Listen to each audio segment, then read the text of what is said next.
Hey guys, Fate Synergy here. So today I'm making a video talking about Clash Royale's battle strategies and also Clash Royale's matchmaking system. So as of now, Clash Royale doesn't have a huge player base yet because it's just soft released in certain countries, but they have about a few thousand players on the servers right now. And during matchmaking, you may meet higher level opponents. Now, some new players or some people may feel that this is unfair, or it is really depending on level of troops. Of course, this is true. The higher level you are, your crown towers have higher hit points, it would be harder to kill them off. But I feel Clash Royale is really still a very strong strategy game, and strategy makes up at least 80% of the win-lose that you will get if your level is not too much of a difference. So today I'll show you a replay, and I was fighting against Oscar, which was this level 5 player. So I'll show you the replay.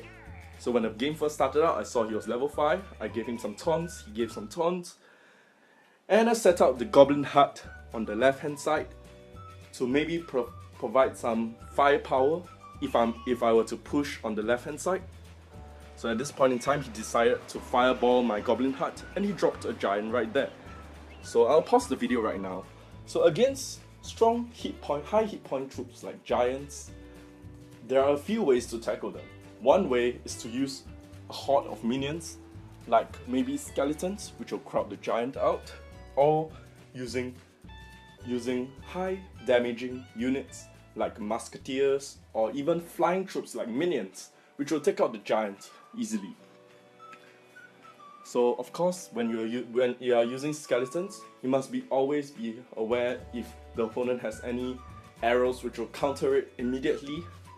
So be mindful of that. So at this point in time, I drop a witch to counter that giant because I don't have skeletons, and a witch summons some skeletons, which is pretty useful. And the witch has splash damage. So at this point in time, the opponent shouldn't have summoned stuff like goblins, and after that, he started summoning skeletons, which is absolutely bad against witch, which has splash damage. And I dropped a giant there to tank more damage and push for his left hand side tower. And at this point in time, you see, I dropped a mini P.E.K.K.A on the right hand side because I know he is dedicating a lot of resources to defend his right tower, which is my left hand side. And I know he would have nothing to counter my mini P.E.K.K.A on the right hand side. So I dropped the mini P.E.K.K.A there to pressure him even more and make him worry.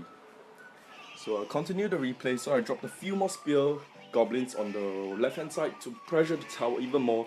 And now he's out of ideas. He dropped a skeleton grave, and I took out his first tower right here, and I am going for his crown tower. And you can see I still have an elixir advantage. I have 4 elixir, he has 0 elixir, and he is higher level than me.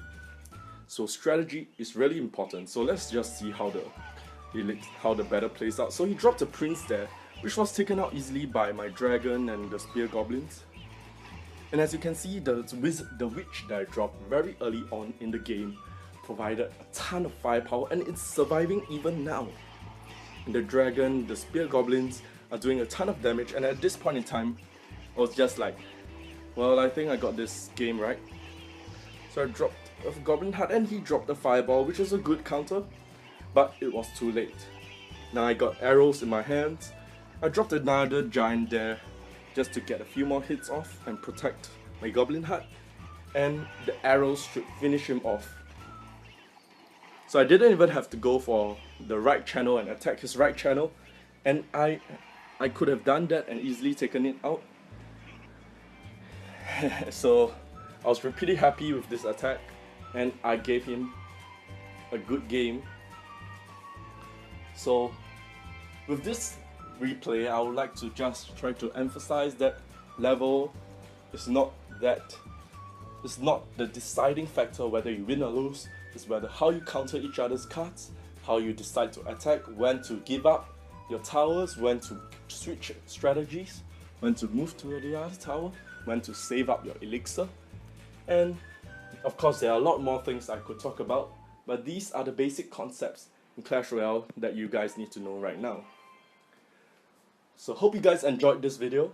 Leave a like and comment and subscribe if you haven't already. Peace out.